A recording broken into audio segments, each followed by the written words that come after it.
ज्यावेळेस तुमचा प्रचार सुरू होता त्यावेळेस तुम्हाला धनगर समाजाची मतं पाहिजे होती, पण तुम्ही ज्या आईल्या माते पुण्यश्लोक आईल्या मातेचा फोटो विसरलात, यावर तुम्ही तुमच्या साथीदारांना स्टेजवर बसणाऱ्यांना प्रश्न विचारला का?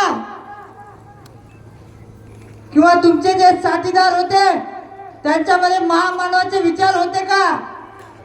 का केवळ सौदेबाजीवर हा मतदारसंघ विकण्यात ते मग्न होते? अहो लढाई सरळ सरळ आहे. ते जर म्हणत असतील ना सत्ता आमच्याकडे आहे, तुमच्याकडे सत्ता असेल, जनता आमच्याकडे आहे, जनता.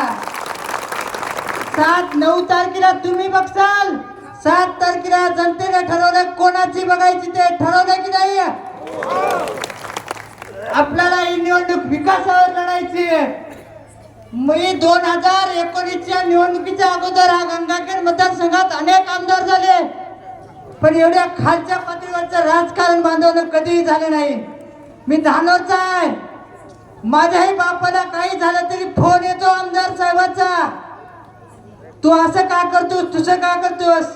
पण एवढं सांगेल माझा बाप सुद्धा जखमी शेर आहे, कोणाच्या फोनला कधी फेक काढत नाही.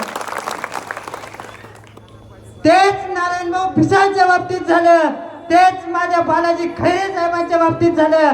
पण माझं एकच सांग आहे, आमच्याही गावात शाळेची धवण काका तुम्ही सांगितलं, आमच्याही गावात शाळेची शाळा करून टाकली येईन सगळीकडे शाळा बंद पडली.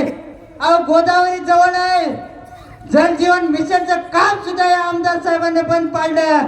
आणि ते कोणत्या तोंडाने, कोणती नैतिक मूल्य आहेत त्यांच्याकडे की या भागात येऊन मतदान मागायची. एवढंच थांबतो आणि थांबतो. जय हिंद, जय महाराष्ट्र.